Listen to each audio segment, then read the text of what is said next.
Começar até agora. Oi. Eu acho que ele começou também aqui agora no celular.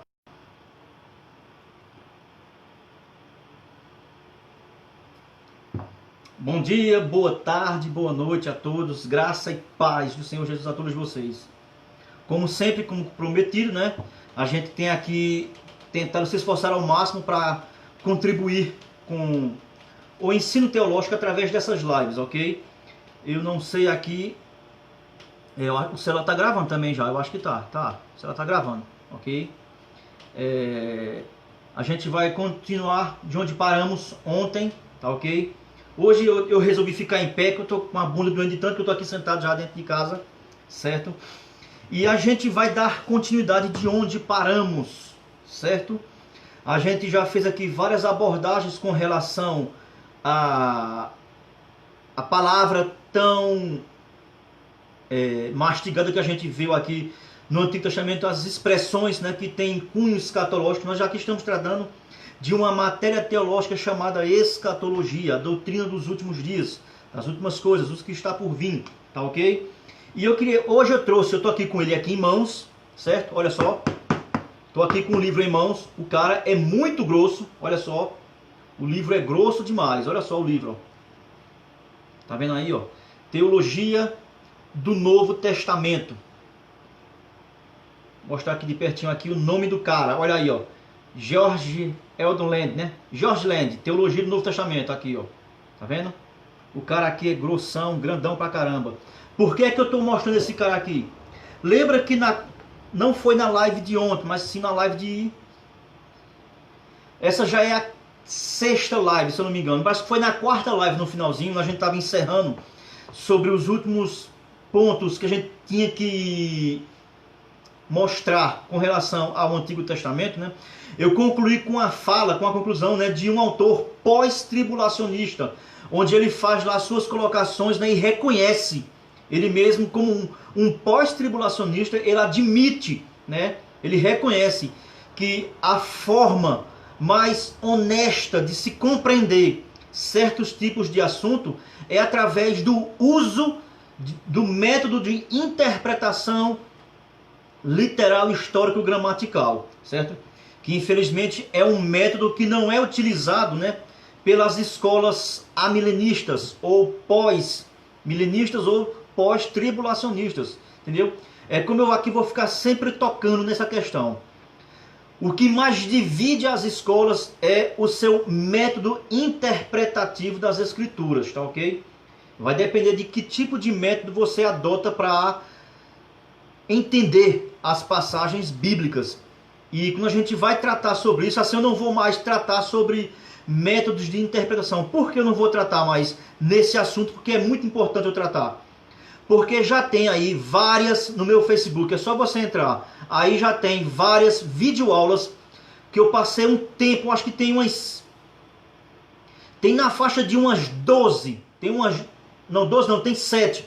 Tem 7 videoaulas aí, eu tratando sobre métodos de interpretação. Então não precisa mais aqui tocar no assunto aqui, porque senão vai se estender e vai ficar muita coisa e vai ficar até difícil para você mastigar tanta informação. Você termina se atrapalhando, certo?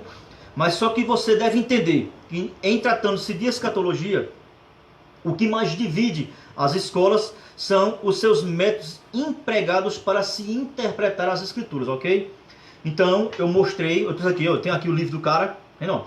Esse livro aqui ele é considerado uma das melhores teologias do Novo Testamento. É super grosso esse livro aqui, ó. Ele tem, ó, tô aqui abrindo no finalzinho, certo? Ó, ele tem 900 páginas. Tem coragem de ler um rapaz dessa grossura aqui? Olha aqui onde está marcado o meu, tá vendo? Onde é que eu já vou? Olha aqui onde está marcado, tá aqui a divisão, ó. Eu já vou aqui nesse livro já, ó. Para quem acha que eu não leio o meu material, tá enganado, viu? Olha aqui onde eu já vou. Já vou aqui, tá para ver, tá? Tá vendo, gente? Eu pesquiso bastante. Eu pesquiso bastante. Isso aqui, ó, é um livro de um pós-tribulacionista. E eu sou pré. Mas eu tenho que ler porque eu tenho que entender o pensamento dos caras, meu irmão. Então eu tenho que ler. Entendeu? Você, para falar sobre o pré, você vai ter que ler o pré, meu irmão. Não adianta você querer dizer que está equivocado aqui. Se você não leu, você não compreendeu.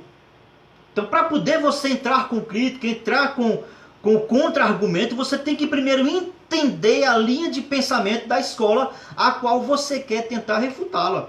Porque se você não vai refutá-la, você vai estar só jogando palavras soltas, tentar querer ganhar na força das expressões. Você não vai querer ganhar. Por exemplo, eu vou aqui abrir um leque interessante. Eu sempre que eu encontro, que eu passo, eu pego com aquelas irmãs. Sabe o que? Aqueles livretozinhos da Despertai, que é das Testemunhas de Jeová, aquela Despertai. Eu leio aquilo ali bastante. Quando elas estão aquelas passadas, eu peço um. A Sentinela, eu também leio bastante quando eu estava trabalhando lá no comércio, que estava lá. Elas passavam, eu pegava, eu sempre estou lendo aquilo ali. Sabe por quê? Com aquilo ali mesmo, eu refuto eles. Então, meu amado, você tem que conhecer, tem que se aprofundar. Eu tenho outros materiais, eu tenho vários livros aqui de caras que são defensores do pós-tribulacionismo. Eu tenho que ler os caras para compreender o caminho que os caras querem traçar. Ok? Vamos voltar para a agenda aqui agora. Então aqui está aqui nossas folhazinhas. Nós já matamos 2 folhas dessas aqui, lembra? Ó, já matamos 2, certo? A grampa é daqui. Hoje a gente vai dar início aqui na 3ª folhazinha, que eu já dei alguns pontapés iniciais na live de ontem, para a gente entender a questão do Novo Testamento. Se a gente não entender certas palavras-chave que são empregadas, que são tiradas do Antigo Testamento e colocadas no Novo Testamento, tudo que eu estou aqui falando está relacionado à questão da escatologia, período tribulacional, certo? Nós estamos aqui falando da questão escatológica referente à tribulação, ao milênio, tudo que vai estar envolvido nessa questão de tribulação. O foco central principal sempre é aquela questão: a igreja vai passar ou ela não vai passar, certo? Segundo muitos aí, existem várias passagens, né? Foi o que disseram. E na verdade, me desculpe, é o que sempre dizem. Tem várias passagens, tem várias. Quando eles vão mostrar, só sabe mostrar Mateus 24. Essa é a várias. Só sabe apontar Mateus 24. Vai pedindo, certo, é Mateus 24. Não, tem outra, tem, mostra. Aí vai para Marcos capítulo 13, que é a mesma situação, só que vista por um outro autor. Não, a mesma coisa. Mostra, aí vai para Lucas 21. É a mesma coisa, só que visto por outro prisma. Essa é as várias passagens, é a mesma passagem. Aí diz, nós temos várias. Não, irmão, me desculpa, é soberba. Tem várias não. Para bem da verdade, o que eu vou dizer aqui agora, você talvez vai se chocar. Mas para bem da verdade, o Novo Testamento, por incrível que pareça, meus amados, ele não traz especificamente, claramente, assim, bem inciso, não traz claramente, né, um momento específico dessa situação, do arrebatamento em si. Ela não tem uma passagem claríssima sobre essa situação, não tem. Você tem que ir montando todo esse quebra-cabeça para chegar a essa conclusão, para chegar a esse conceito. Vamos lá, vamos ver aqui uma passagem interessante, que é conhecida de qualquer escola é conhecida. 1 Tessalonicenses capítulo 4. 1 Tessalonicenses capítulo 4. Esse texto é demais conhecido. O contexto vai do versículo 13 até o versículo 18, que fala aqui sobre a questão dos mortos e a vinda do Senhor.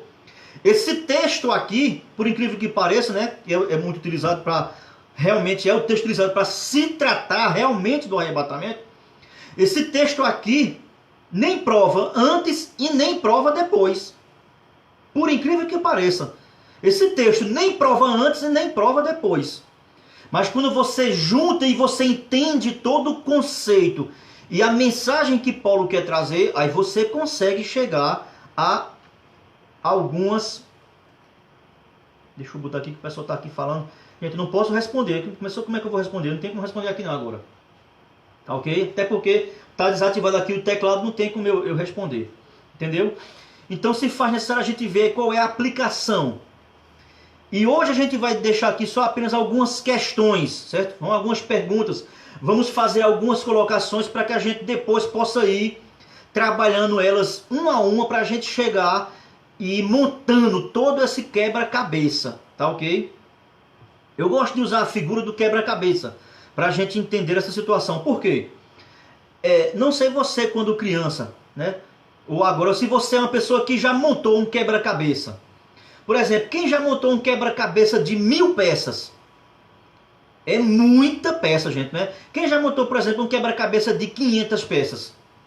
Se pegasse e derramasse na sua frente, é aquela bagaceira total, você não vai entender nada. Qual é o macete? Você sabia que existe um macete para você montar quebra-cabeças gigantes? Eu vou mostrar aqui para você agora qual é o macete. Por exemplo, vamos supor que esse quebra-cabeça seja de uma paisagem. Tá ok? Então como é que você faz para montar? Você vai pegar todas as peças e separar as peças por cores. Se o quebra-cabeça, gente, é de uma paisagem, com certeza vai ter muita peçazinha azul e branca. Que representa o quê? O céu. Então você vai pegar aquele, separa todas elas e bota em um canto. Depois você vai pegar muitas peçazinhas que tem a cor marrom, meia escura, vamos assim dizer. Isso aí parece com o quê? É a cor de montanhas ou chão. Você vai pegar essas aí também e vai colocar em um lado, separa de longe. Você vai pegar outras peçazinhas que tem a questão verde, a cor verde. O que vai representar a cor verde na paisagem, irmãos? Representa a natureza, as flores, árvores. Você vai pegar essas peçazinhas verdes e vai colocar de um lado. Ou seja, então em um canto você vai ter as pecinhas verdes, em outro canto você vai ter as pecinhas azuis e brancas, em outro canto você vai ter as peçazinhas marrons, você vai ter peçazinhas da cor amarela, que possivelmente é a figura do sol nesse quebra-cabeça. Então depois que você separa, aí você começa a trabalhar o quebra-cabeça. Aí você consegue montar ele. Não vai montar de uma hora para outra, mas vai ser mais fácil de você montar. Então assim se faz com a escatologia e com o assunto que está ligado à grande tribulação. Esse período que a Bíblia chama de um período similar, singular na Terra, que não houve e nunca haverá. São as palavras de Jesus. Então, para a gente entender agora o Novo Testamento, algumas questões cruciais se faz necessário a gente deixar aqui em pauta. Primeira, qual é? Como foi que Jesus introduziu esses assuntos? Ele estava debaixo de que tipo de cultura na sua época? Porque a gente sabe que Jesus, ao aparecer na terra, antes disso, tem um período chamado na história que é período intertestamentário, que é essa folhazinha branca que divide o Antigo e o Novo Testamento, de 400 anos ali sem a revelação de Deus. E ali houve várias batalhas, houve várias questões que são importantíssimas, como por exemplo, a intronização do período chamado período helênico, que foi o advento da língua grega, certo? Então entrou costumes gregos, a filosofia ela entrou com mais peso dentro, até mesmo dentro da própria questão da cultura judaica. Então houve várias questões. Aí vem quem? Vem o período persa, vem o período romano. Então, gente, houve uma mesclagem de várias culturas, né, que preparou, ou seja, aquele mundo bíblico oriental, né, para o advento, para a chegada de Cristo. Então você pode ver que quando Cristo chegou, havia uma série de seitas religiosas na sua época. Tinha saduceus, tinha fariseus, tinha os herodianos, né? Tinha os ebionitas e por aí vai. Então tinha uma série e cada um tinha um conceito com relação às coisas futuras. Então olha aí o quebra-cabeça que é para você montar essa questão e você ter o entendimento.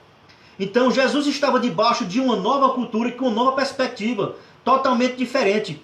Havia línguas vigentes na sua época lá, o hebraico, o aramaico, o grego, o latim. Então tinha todos esses costumes aí e a religião estava totalmente mesclada, misturada.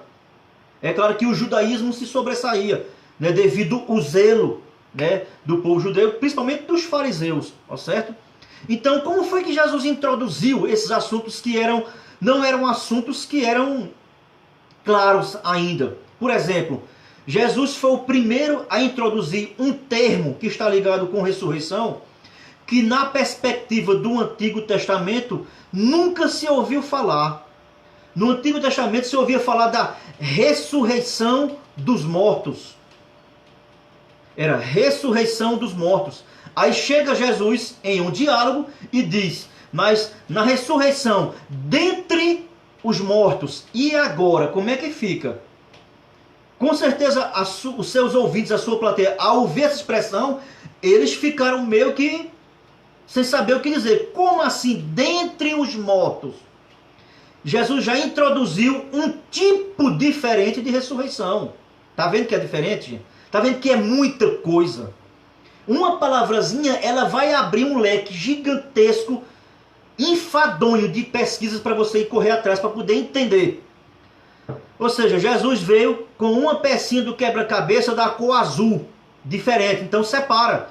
Eles estavam acostumados com as pecinhas do quebra-cabeça verde. Aí Jesus veio e mostrou um azul para os caras. E aí foi montada a confusão. Observe esse detalhe. Há uma diferença. Luciano Reis aqui, um grande amigo meu, um servo de Deus, eu já até comentei muito aqui com o Luciano, não é verdade, abençoado, sobre a questão de ressurreição dos mortos e ressurreição dentre os mortos. É diferente. O Antigo Testamento não tinha essa concepção. Tá vendo que você tem que avaliar vários aspectos, não é chegar aqui, aqui é assim, assim. Não, não é assim, minha gente. Certo? Outro detalhe que a gente deve deixar aqui também em pauta. Como foi que Jesus aplicou esses assuntos? Existiam vários momentos ali que Jesus ele aplicava os assuntos, mas de forma ainda não concreta. Apenas ele... É como se Jesus chegasse na sua época, pegasse um livro em seu momento ali de ministério. Aqui é a Bíblia, certo? Ó, aqui é a Bíblia. É como se Jesus, no seu ministério de 3 anos, ele chegou, supomos que aqui é a Bíblia, mas vamos supor que é um livro normal. Ele pegou o livro e durante os 3 anos de ministério, Jesus leu apenas a introdução e o prefácio do livro. Ele não entrou nos capítulos seguintes. Jesus ele só mostrou, por exemplo, estou falando de forma figurada, ele só mostrou a introdução e o prefácio do livro. Quem introduziu os capítulos e o segmento do livro todinho foi sua escola apostólica. Então Jesus não tem como a gente resolver e tirar conclusões concretas de alguns assuntos a qual Jesus apenas tocou no assunto. Ele não disse por inteiro. Outra coisa que é interessante que a gente deve observar no Novo Testamento foi um método utilizado por Jesus. Jesus ele foi um dos maiores pedagogos que essa terra já viu. A sua metodologia, a sua pedagogia eram totalmente tão magnífica que tinha hora que até mesmo os seus discípulos não conseguiam compreender. De tão simples que era, eles não conseguiam entender. Certa vez, Jesus contou uma parábola para a multidão, e quando ele chegou em determinado local, até os discípulos deles foram questionar: Jesus, a gente também não entendeu esse negócio aí não, conta aqui para nós como é que era. Olha como era interessante o modo ou o método que Jesus utilizou para empregar e introduzir novos assuntos na mente dos seus discípulos. A maior figura de linguagem e metodologia que Jesus utilizou foi a chamada, o método parabólico, ou seja, parábolas, né? Que eram narrativas fictícias que ele utilizava, objetos, né, para ilustrar verdades que estavam ali ocultas, mas sem dar nome aos bois, vamos assim dizer, a minha linguagem, né? Jesus ensinou muito sem dar nome aos bois, a não ser uma narrativa que há uma certa controvérsia no meio acadêmico, que é aquela passagem, ou parábola, ou história, como você queira ter para você, de Lázaro e o do rico, né? Ali onde ele dá nome ali aos personagens. Então ainda hoje em dia, há no meio acadêmico essa controvérsia, se aquilo se trata de uma parábola, ou se aquilo se trata de uma narrativa histórica real que aconteceu e Jesus utilizou ela para trazer exortação de punição com aqueles que são, né, fazem uso disso aqui, do dinheiro, para achar que vai se dar melhor na vida. Né? Eu estou aqui falando aqui de forma simples, mas é muito mais que isso aí, tá ok? Outra coisa que se faz importante também a gente aqui frisar é quem eram os ouvintes de Jesus. Na época de Jesus, quem eram os seus ouvintes principais, oculares, que estavam lá?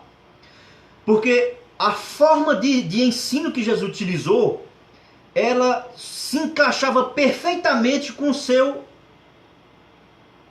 ouvintes, né? Que eram quem? Judeus. Então o público de Jesus era um público totalmente judaico.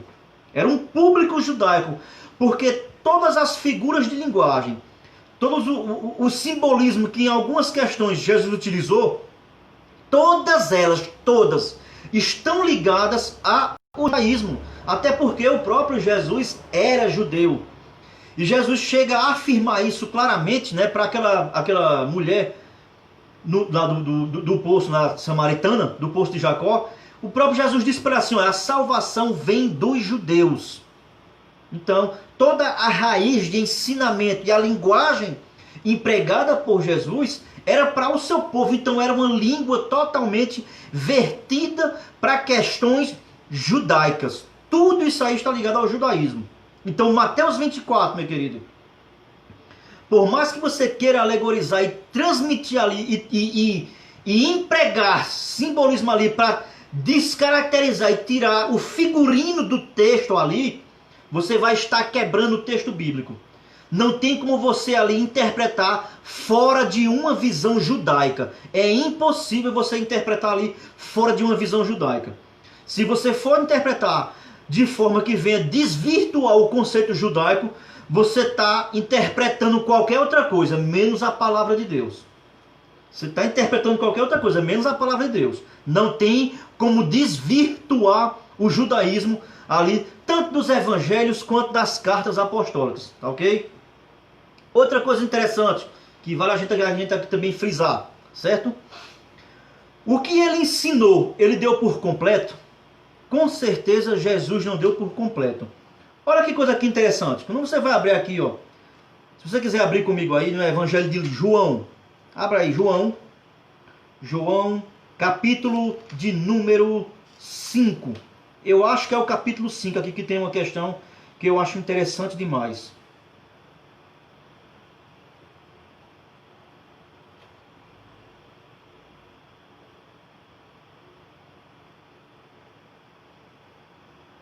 Olha só, é isso mesmo. Evangelho de João, capítulo 5.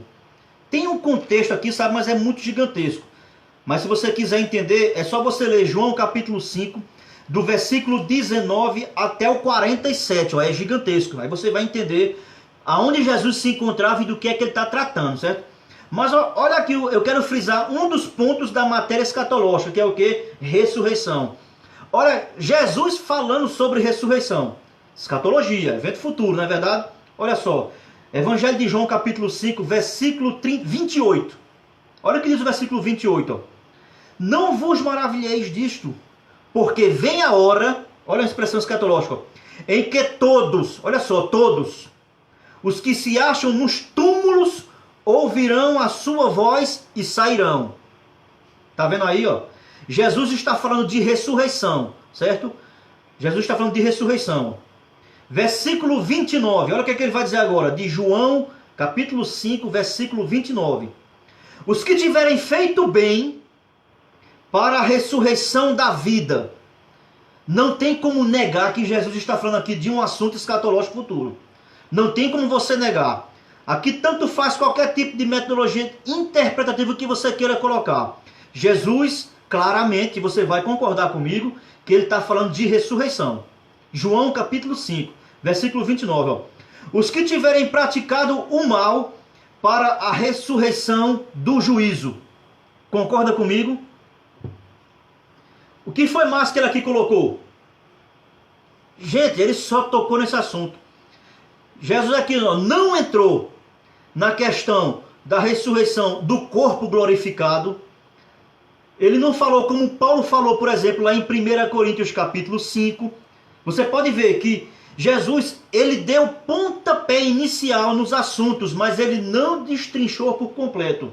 Então fica claro, irmão, que não tem como você tratar ou fechar determinado assunto apenas avaliando só as palavras de Jesus, porque ele não deu por completo. Se você tiver com a Bíblia aberta aí, em Evangelho de João, capítulo 5, versículo 28 e 29, para você ver que o público de Jesus e o conceito de Jesus era judaico, vamos agora para Daniel, capítulo 12. Vamos lá. Daniel, capítulo 12. Olha a perspectiva de ressurreição para Daniel. E quem é Daniel? Daniel não é igreja, certo? Daniel não é igreja. Boa tarde aí para os irmãos aí, Eduardo está chegando, Luciano, amém? Eu não vou colocar no YouTube agora não, Luciano, vai demorar um pouquinho para me colocar no YouTube, porque eu só vou colocar quando eu fizer toda essa série de estudos, aí eu coloco tudinho de uma vez só lá, ok? Vai ser na faixa de umas 10 a 15 lives, então vai demorar para me colocar lá. Eduardo chegando agora, um abraço, Deus te abençoe, meu irmão. Eduardo, eu citei Evangelho de João, capítulo 5, versículo 28 e 29. Tá ok? Agora é Daniel, capítulo 12. Abra comigo em Daniel, capítulo 12. Vamos ver que tipo de ressurreição Jesus estava tratando, certo? Daniel, capítulo 12, está dizendo o seguinte, ó. Tem o versículo 1, mas eu vou ler já o versículo 2. Mas o versículo 1, se você quiser, você avalia aí, tá ok? Mas olha o versículo 2 de Daniel 12. Muitos dos que dormem no pó, que vai acontecer da terra, ó, ressuscitarão. Quem é que vai ressuscitar?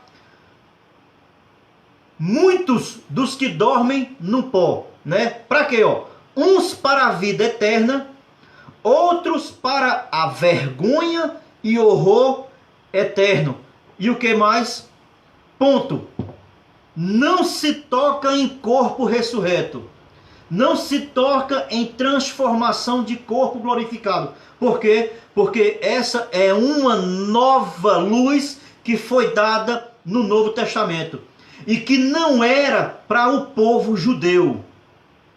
Lembra agora? Eu falei para vocês, não existe doutrina da ressurreição do corpo ressurreto no Antigo Testamento. Por quê? Porque nunca foi prometido para o judeu um corpo ressurreto glorificado.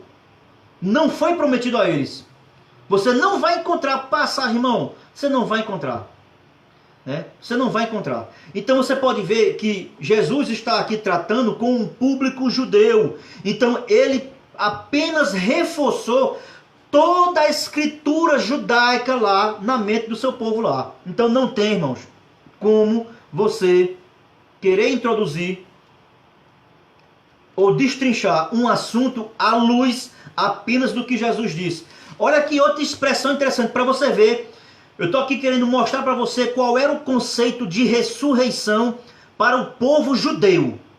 Certo? Conceito de ressurreição para o povo judeu. Diferente do conceito de ressurreição que Paulo traz à luz para a igreja.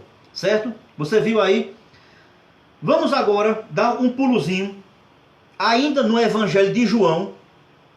Certo? Capítulo 11. Capítulo 11 do Evangelho de João. Certo? Olha só, para você ver como vai bater uma coisa com a outra. O capítulo 11 de João já tem aqui, ó, ressurreição de Lázaro. Ressurreição de Lázaro. Ele recebe a notícia que não é só uma cinta, ele recebe a notícia, ele está em um canto totalmente distante da onde Lázaro se encontrava, a ponto que ele passou 4 dias para chegar lá, não é verdade? Você não conhece a história? E lá está o desespero de Marta e de Maria. Se o senhor tivesse vindo logo, ele não tinha morrido. Agora, olha só. Marta e Maria eram o quê? Judeus. Qual era o conceito de ressurreição que eles tinham? Vamos ver. Evangelho de João, capítulo 11. Vamos aqui ver um versículo para criar aqui o contexto. A partir aqui, ó, do versículo 24. João 11, 24. Para você entender, sempre você vai ter que ter o contexto. Lê o capítulo 11 todinho depois, mas Versículo 24, ó. Versículo 23, né? Depois que Jesus é questionado, Jesus responde para ela, tá? 23, ó. Declarou-lhe Jesus, ó. Teu irmão há de ressurgir, ressuscitar. O seu irmão vai ressuscitar. É a afirmação que Jesus dá para a irmã. Olha o que é que ela vai responder, ó. Eu sei, replicou Marta, que ele há de ressurgir na ressurreição no último dia. Ressurreição, último dia. Olha o conceito que ela tinha. Eles tinham a concepção, então isso aí também já prova o quê?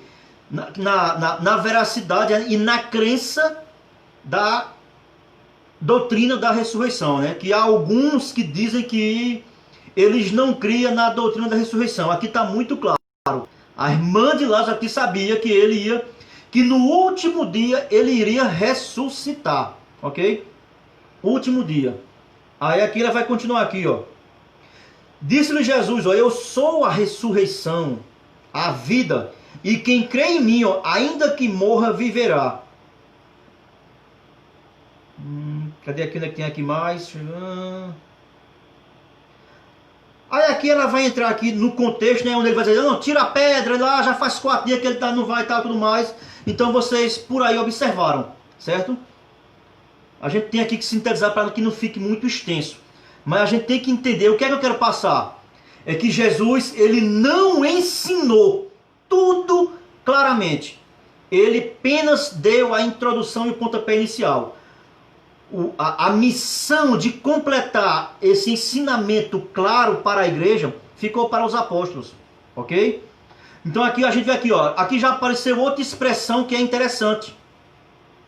Ressurreição do último dia, né, ó? Exatamente, ó. O grupo dos saduceus, ó, não cria na ressurreição. Aqui, ó, um comentário bem pertinente que um amigo aqui, Luciano, colocou. Tá vendo aí que existia a crise de que eles não acreditavam? Porém aqui, a comprovação que essa doutrina já era conhecida, esse ensinamento já era conhecido. Só que eles não tinham a dimensão dos tipos de ressurreição. Que Jesus vai falar sobre ressurreição dentre os mortos. 32 minutos. Obrigado, Eduardo. Valeu. Eu tô aqui, Eduardo, gravando pelo notebook também. Aí aqui no notebook agora também aqui tá me mostrando aqui a hora, viu? Abençoado. Valeu aí por essa força. Aí outra coisa que também faz necessário deixar aqui em questão, que é essa questão da briga entre as escolas, né? Que fica claro. Quando você vai ler, se você lê o Antigo Testamento, fica claro. Não é dispensacionalismo como querem colocar. Fica claro a diferença entre igreja e Israel. O próprio ensino da ressurreição já deixa claro, gente. O próprio ensino. Está vendo que lá na frente, quando a gente for querer entrar claramente mesmo sobre pré e pós, quando a gente vê apenas o conceito de uma palavra, se a gente observar, se aprofundar no conceito de uma palavra, gente, mostra claridade que há diferença entre igreja e Israel. Isso não é ideia dispensacionalista, meu querido, isso é Bíblia. Para Israel não existe ressurreição de corpo glorificado. Para a igreja existe ressurreição, transformação de corpo. Isso aí já é uma prova clara. Se você não quer aceitar, simplesmente é ignorância. É ignorância. Mas só esse ponto aqui, meu amado. Se você for uma pessoa que realmente é sincera e quer pesquisar, se você for pesquisar você por si próprio, você vai ser obrigado a chegar a essa conclusão que há uma diferença na perspectiva da ressurreição do Antigo Testamento para o Novo Testamento. E faz diferença entre uma e outra. São essas duas questões aqui, são a problemática da briga, da discórdia das escolas pré e pós. É a questão do método de interpretação empregado. Eu vou sempre tocar aqui nessa cláusula, certo? Interpretação empregada, um método utilizado. E qual é o segundo? Divisão entre Israel e igreja. O próprio ensinamento bíblico da ressurreição vai mostrar claro que há uma diferença na perspectiva para o judeu e no ensino para o povo da igreja. Há uma diferença, cara. Se você não aceitar, simplesmente você quer continuar vivendo na ignorância. Mas aqui é o que a Bíblia deixa claro. Não é dispensacionalismo, tá ok? Então, existe uma diferença muito clara. Você quer ver a diferença entre igreja e Israel? Leia Romanos, capítulo 9, 10 e 11. Capítulo 10, 9 e 11. Olha que coisa interessante no capítulo 11 de Romanos. Se você tiver com a Bíblia aí e quiser abrir, certo? Isso aqui, ó, são questões que estão me vindo aqui na mente aqui agora, mas que não está aqui, ó.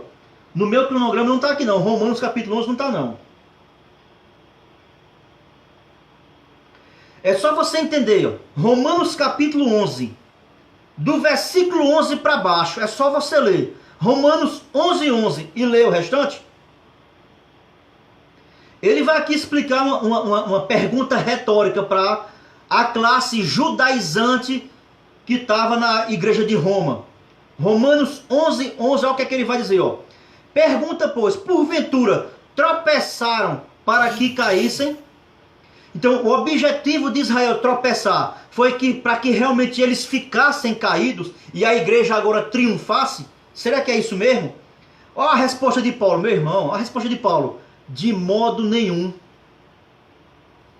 De modo algum. Olha só. Mas pela sua transgressão, ou seja, não era esse o objetivo, mas por ele terem feito isso, veio a salvação aos gentios. Para qual objetivo, irmãos? Para pô-los em ciúmes. A maneira de Deus trabalhar nessa época agora, diretamente com a igreja, provoca ciúmes no judeu. Você pode ver que o judeu que não é convertido, ele morre de ciúmes por nós termos o privilégio de chamar Deus de Abba, que era um privilégio que eles achavam que só era deles. E eu e você temos esse privilégio, nos foi dado, e isso causa ciúme em um judeu. É só você ler o livro de Oséias, vá ler o livro de Oséias, ele já fala sobre isso, olha só. Aí Paulo agora vai trazer uma luz interessantíssima sobre essa diferença. Olha só, versículo 12 de Romanos capítulo 11, tá ok? Olha só. Ele vai mostrar qual foi o objetivo de Israel ter caído. Ó, se a transgressão deles redundou em riqueza para o mundo, ou seja, Paulo está aqui dizendo aqui, só porque eles caíram, isso já beneficiou o mundo.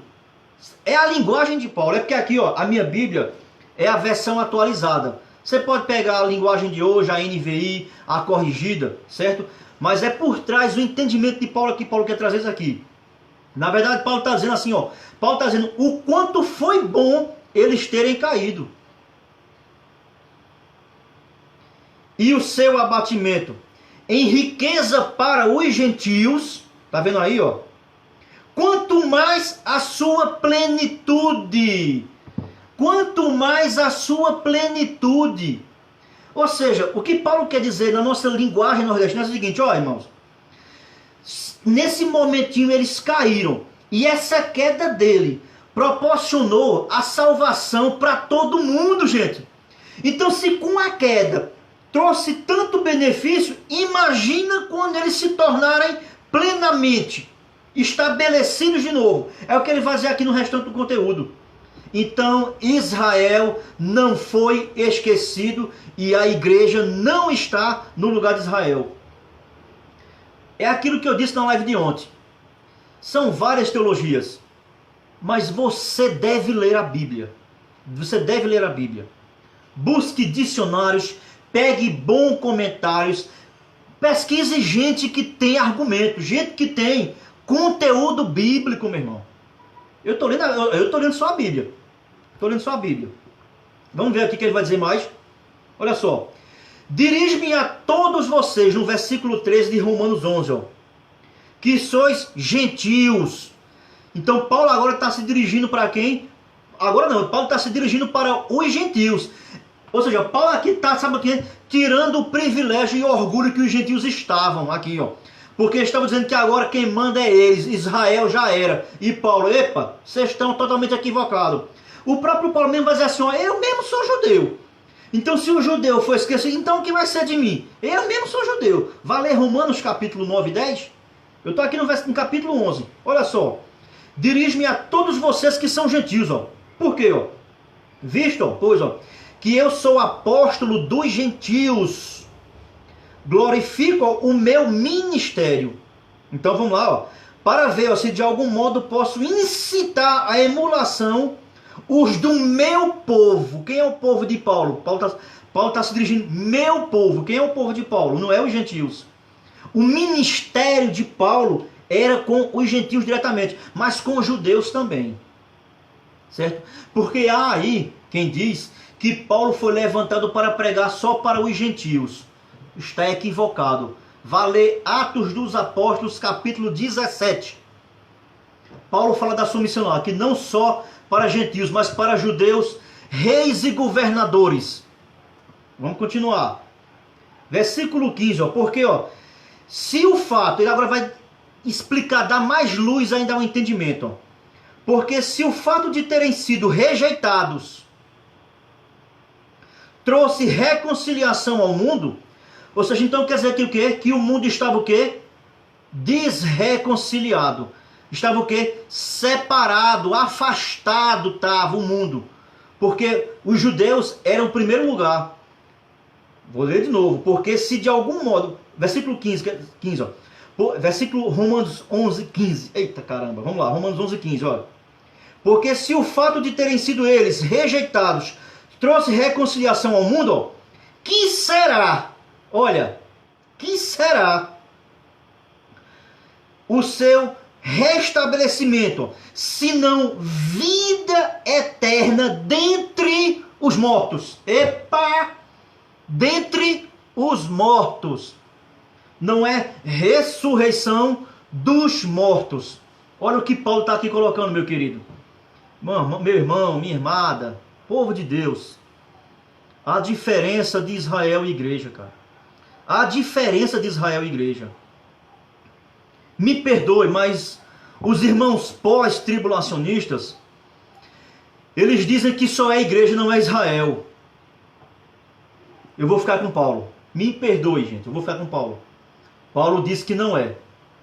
Paulo não está dizendo que é. Paulo está dizendo que é. Ainda existe Israel e tem igreja, mas Israel ainda está lá. E ela vai voltar. É só você ler o Antigo Testamento, gente. Então me perdoe, irmão, não se chateie.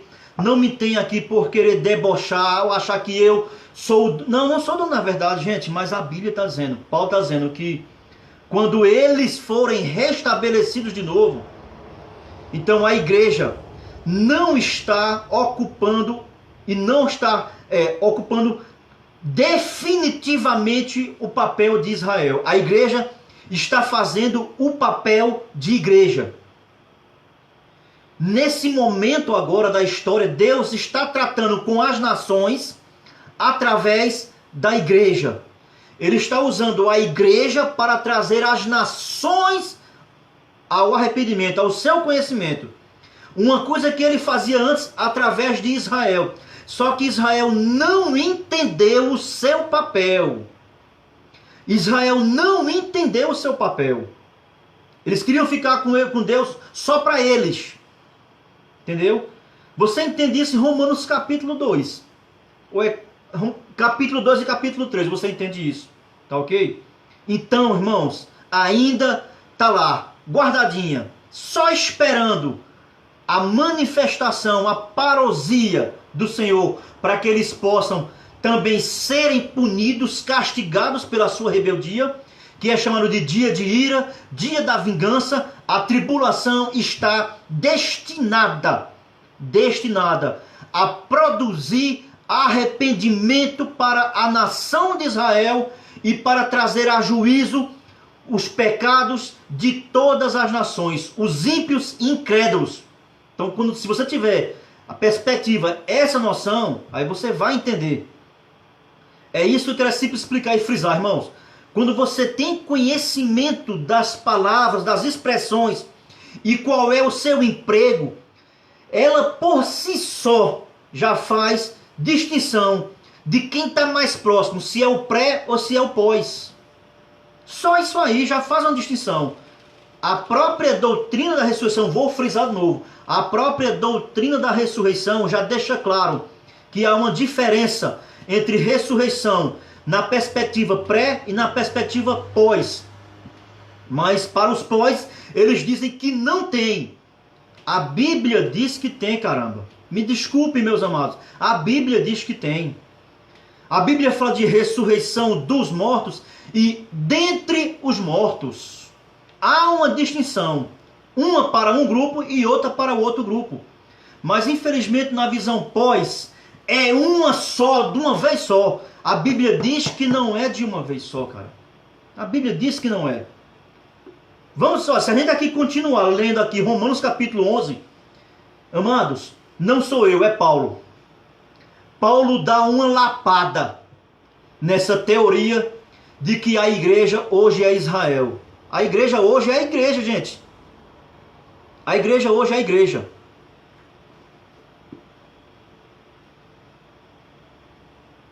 Versículo 16 de Romanos capítulo 11. Olha o que diz. E se forem santas as primícias da massa, igualmente o será a sua totalidade. Se for santa a raiz, também os ramos serão. Olha a linguagem de Paulo. Paulo está falando aqui da figura de linguagem de uma planta. Ele fala da sua raiz e dos seus ramos. Eu lhe pergunto, os ramos podem sobreviver por si só, sem a raiz? Corte que ele murcha, se acaba. Nessa figura aqui de linguagem, por incrível que pareça, sabe qual é a raiz? É Israel. Eu e você somos os ramos. Se não fosse a raiz, eu e você já era, meu amado. A igreja são os ramos, a raiz é Israel. É só, eu não estou aqui botando palavra, não, é que tá, eu estou isento aqui de tudo aqui, cara. Agora, por que eu digo isso? Porque quando você vai olhar, irmãos, a figura de linguagem utilizada pelos autores do Novo Testamento, gente, pelo amor de Deus, a linguagem dos caras é judaica. Lembra que em uma live anterior eu perguntei qual é a figura de linguagem que os autores do Antigo Testamento usam para Israel, das árvores? Lembra? Quem lembra? Se você lembrar, digite aí rapidamente, para ver se você vai lembrar. São três figuras que são claras, visíveis o tempo todo. 3 tipos de árvores que são simbologias para tratar com a nação de Israel. Você encontra uma lá em Mateus capítulo 24, eu vou ajudar, que é o quê? A parábola da figueira. Irmãos, a figueira representa Israel. Então é qual? Você não digitou é porque você não lembra, certo? Mas qual é as 3? Para Israel, qual é as 3? Figueira. Qual é a outra? Oliveira. E qual é a outra? Na outra live eu só falei o nome das duas, eu não falei a terceira para ver se vocês falavam. E vocês não falaram. Vocês também não vão falar, não acho que vocês não vão lembrar, você sabe. Eu sei que você sabe, você talvez está esquecido agora. É o que? A vinha, figos, azeites e uvas. A vinha. Certo? Então são 3 analogias de árvores que simbolizam a nação de Israel. Romanos capítulo 11, raiz. Vamos ver aqui agora, vamos lá. Olha só, versículo 17 de Romanos 11, viu? Olha só. Se porém, alguns dos ramos foram quebrados. Quem são esses ramos que foram quebrados? Uma parte de Israel que se manteve incrédula. Gente, ele vai explicar claramente. É porque você nunca parou para ler com cuidado, ler devagarzinho, bem meticuloso. Eu sou um cara meticuloso demais a ponto de ser chato. Mas a gente só aprende assim, gente, lendo devagar, lendo com calma, buscando detalhes, olhando pontuação, olhando a forma de linguagem. tudo. Figuras, você tem que avaliar tudo, gente. Romanos 11:17, vamos continuar. Se porém alguns dos ramos foram quebrados, ó, e tu, sendo oliveira o quê? Oliveira brava. Olha só, oliveira brava. Vamos continuar. Fostes o quê? Ó, enxertado. Enxertar é o quê? É você quebrar o natural e fazer uma adaptação. Adaptação. Em outra linguagem. Aqui ele não usa a palavra adaptação. Certo? Vamos continuar. Ó. No meio, em meio deles. Em meio deles. Não é no total deles, é em meio deles, ó. E te tornastes participante da raiz. Nós somos participantes com Israel, tá vendo? Então não é a igreja. Não, claro, pera aí, calma, não é. Cuidado para não distorcer essa minha fala agora, entendeu? Ou seja, é a igreja junto com Israel. Então nós somos participantes. Apesar de nessa dispensação Deus trabalhar diretamente com a igreja, nós estamos aqui porque fazemos parte, fomos enxertados nessa raiz. Não é uma outra árvore diferente que vai se substituir a árvore de Israel. Entendeu? Não é isso. Olha só, vamos continuar. Agora veja só, olha a exortação no versículo 18, olha. Não te glories contra os ramos. Aqui vai uma exortação muito perigosa, que infelizmente os defensores amilenistas e pós-milenistas, né, que tem um conceito de que Israel não existe mais, Paulo está aqui advertendo aqui, ó, claramente, não seja soberbo, dizendo que você é o tal, que Deus... Não faça isso não, meu irmão. Olha o que é que Paulo está aqui dizendo aqui, ó. Vamos continuar? Versículo 9. Não te glories contra os ramos. Faça o que antes? Porém, ó, se te gloriares, sabe que não és tu que sustentas a raiz, mas a raiz a tu. Olha só. E hoje aí os que são defensores diz que Israel já era, acabou-se, não vai, acabou-se. Nós é que somos os bambambam. Paulo está dizendo, ó, não faça isso. Não tenha esse pensamento. Versículo 19, ó. Dirás, pois, ó. Aí você vai dizer o quê? Pode ver que aqui é um argumento de retórica. É uma forma de Paulo, ele mesmo formular as perguntas e responder. Isso era até uma questão literária que Paulo utilizava muito para escrever suas cartas, certo? Olha só. Isso aqui é chamado de diatribes, certo? Você acha que você nunca viu essa palavra. É chamado de diatribes. Depois se você quiser pesquisar, vamos lá. Versículo 19. Ó, dirás, pois, alguns ramos foram quebrados para que eu fosse enxertado. Aí, ó, bem, pela sua incredulidade. Irmãos, qual foi o alvo principal de Israel ter passado pelo que passou? Foi o quê?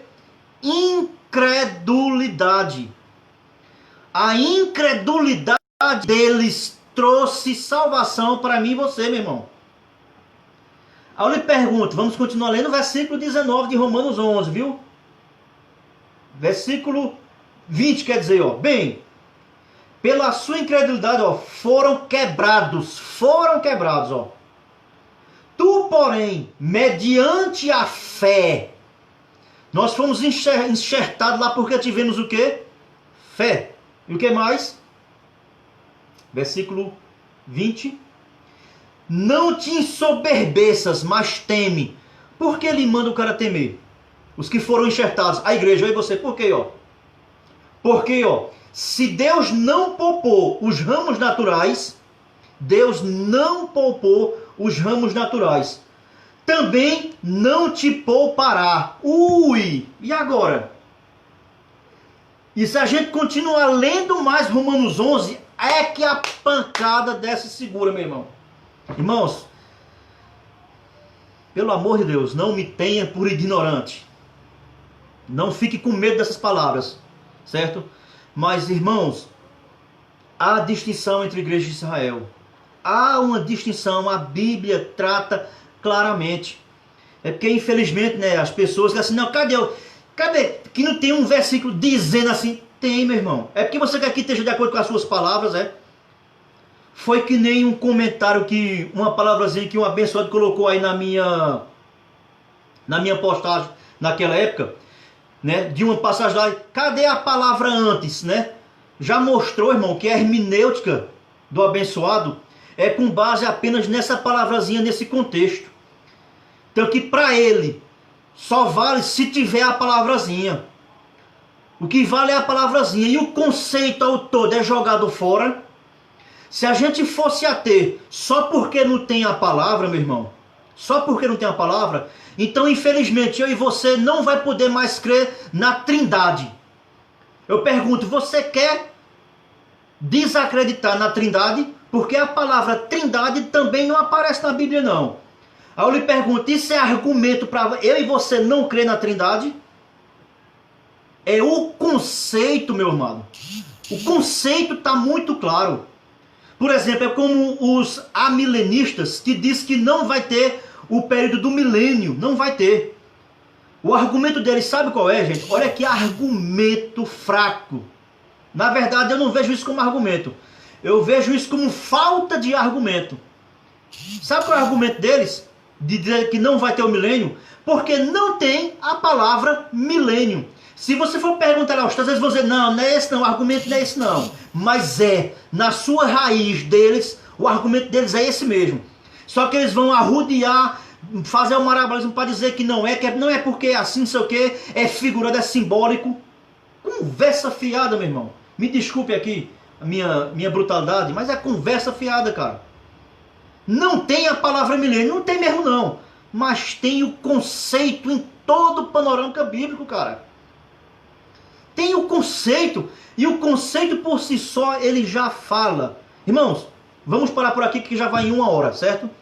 Então, essas são questões, você que não pegou do início, pegue, volte aí, veja do início, para você começar a entender sobre a questão de tribulação.